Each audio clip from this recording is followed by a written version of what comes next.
Welcome to Premcar's manufacturing facility in Epping, Victoria, where we're going to see how a 2024 Patrol gets turned into a Warrior and see what it's like out on the road.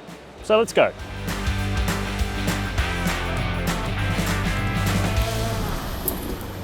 The first step is probably the most transformative for owners of the Patrol because it's the interior. The Warrior looks much more modern and a lot more chic in here than the regular Patrol because it does away with the mottled wood grain trim and replaces it with a whole lot more black, which just suits this car's vibe so much better. The best part of it is, at the start of the production line, all of the interior plastics, like down here and up in front of the driver and the passenger, are removed, but instead of chucking them out and getting new pieces made, they get refinished and refitted right at the end of the production line. Also worth calling out, because the MY24 debuts it, is this new multimedia screen that replaces the tiny and ancient thing from 2023 Patrols. It does look pretty aftermarket in software terms. There's not that much of a Nissan slant on what it looks like to use. However, it is fairly neatly integrated and you retain all the functionality of the center stack that was there before. As mentioned, the rest of the MY24 Patrol range gets the same multimedia system you see here. It includes wireless smartphone connectivity for Apple and Android products, as well as integrated HEMA off-road maps, but does usher in a $3,000 price increase. Other niceties on the TI and Warrior include leather accented upholstery, power adjust seats, 18-inch alloy wheels, and safety gear such as AEB, lane departure warning, adaptive cruise control, and 6 airbags. The TIL has lost its Bose sound system for 2024 thanks to the upgraded head unit. Audio quality suffers. Still, the TIL does add heated and ventilated seats, a sunroof, a different front bumper design, and driver's seat memory. The next step on the line are wheels and tyres. The standard alloys are whipped off a Patrol TI and replaced by these 18-inch Premcar sourced items wrapped in Yokohama Geolandar AT tyres, which are pretty chunky and I think look really good. As an interesting tidbit for what happens to the old wheels and tyres, the Navara SL Steelies go on to become dealer spares, the Navara Pro 4X's alloys are then offered as a dealer option for regular Navara SL customers, and the Patrol's wheels are shipped off to the Middle East where they find a home as a spare part. The other great thing about this process is that Premcar actually takes the wheel arch liners out of this thing, refits them, cuts them up, and makes them work with the larger wheel and tyre package rather than buying whole new items. That saves money and it also saves environmental waste. It's an interesting thing to save environmental waste on a 5.6 litre V8, but I'm glad Premcar is doing it. Along with the lift from the wheel and tyre package, there's also a 29mm suspension lift. But it's not something simple like Premcar just fitting longer springs. The original items are taken off and sent off to the metal scrappers. They're then replaced by clever triple rate springs in the back. They're higher spring rate, so the vehicle is firmer, but they also absorb small bumps better, and they increase the GVM of the Patrol Warrior by 120 kilos. All crucial things, and of course it retains its 3.5 ton towing capacity. To match the new springs, Premcar has extensively re-engineered the Patrol's hydraulic body motion control system. Instead of anti-roll bars, this system uses hydraulic pressure to adjust the valving of the dampers depending on the situation. Think of it as an alternative to Toyota's roll bar disconnect systems such as KDSS and eKDSS. HBMC means the Warrior can ride smoothly over high frequency bumps, minimise body roll in corners, all without sacrificing wheel articulation. The cool tidbit about that is when it rolls down the production line, the fluid is drained, retained, and then used again in the same car. There's no waste in this Premcar Warrior. That's the theory on suspension, but how does it work in practice? Very well, actually. Just to give you the short of it, we're on a little dirt road now, and yesterday we took on some fairly technical off-roading, I guess what you'd call blue to sometimes red routes.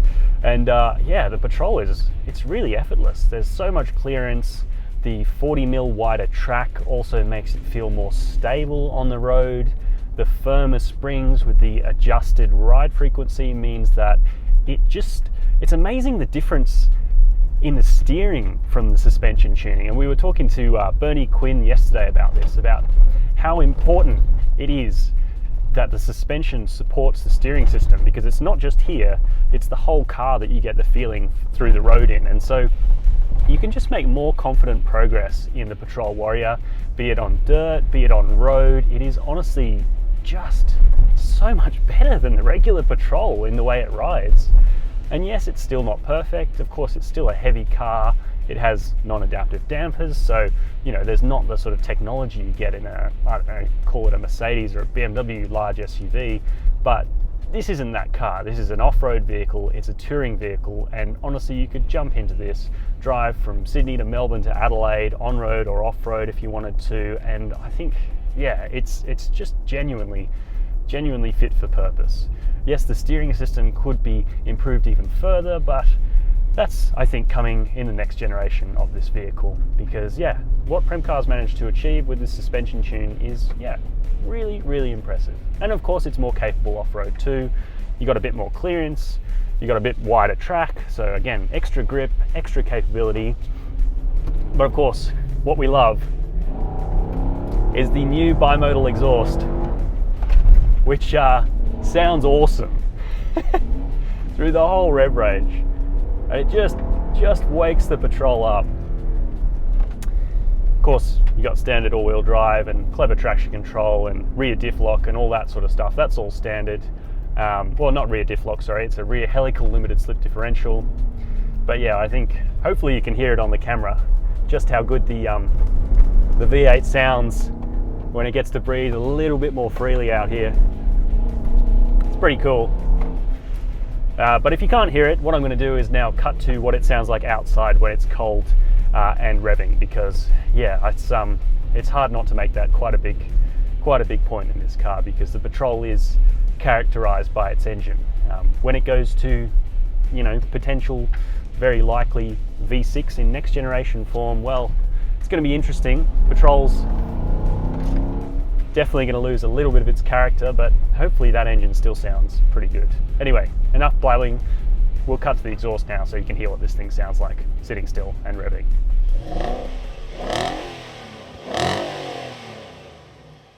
So one thing Premcar hasn't bothered fiddling with is the engine. The Patrol's 560 Newton meter and 298 kilowatt 5.6 litre V8 remains untouched. There's plenty of aftermarket options out there to increase the power, not least supercharger kits, but Premcar didn't want to muck with regulations and increase the power of this vehicle and potentially affect warranty claims in the future. Premcar has two production lines at its Epping facility, one for the Navara Ute and the other for the Patrol. The most affordable Warrior is the Navara SL from just under 60 grand, and at the other end of the spectrum is the $104,000 Patrol Warrior you see here. We're promised very high quality control standards with random spot and torque checks, and the workshop itself is very clean. It seems organised with obvious health and safety procedures in place. Smoko though is thankfully alive and well, and when we turned up the workforce was on a quick break all having a catch up, some snacks and some cigarettes. It's good to see. Each line produces between 15 to 16 Warrior products each working day with minimal waste. To date, Premcar has transformed just over 10,000 Nissans into Warrior products, the majority of which are Navara Utes, but the Patrol is certainly proving popular. Much like the cabin, Premcar has banished any chrome from the front of the Patrol Warrior. You've got this lovely black grille here, and then the re-profiled bottom part of the bumper not only aids the visual appearance of this vehicle, but beneath that we've got a Warrior branded bash plate as well, and the resculpting provides 40 degrees of approach angle, which is pretty awesome for this class. Of course though, I'm probably going to like this car quite a lot because, as you can see, I'm dressed much like the colour scheme of this car, black, white and orange. But regardless of my personal opinions, I think we can probably call the Premcar and Nissan partnership quite a success. It's been going on since 2018 now. They've sold 10,000 Warriors, and it looks like the relationship is just going to continue in a positive manner. The two brands seem to want to work together. Premcar has a lot of passion for this kind of thing, and the products are really, really good. Here's hoping we see the products continue into the next generation of Navara and Patrol that are due sometime in 2025, because with new underpinnings and new engines, I think Premcar is going to have a real good chance at taking these two world-beating vehicles. Of course, make sure to head over to carsguide.com.au to read the full review of the Nissan Patrol Warrior and get all the news about the Premcar and Nissan situation.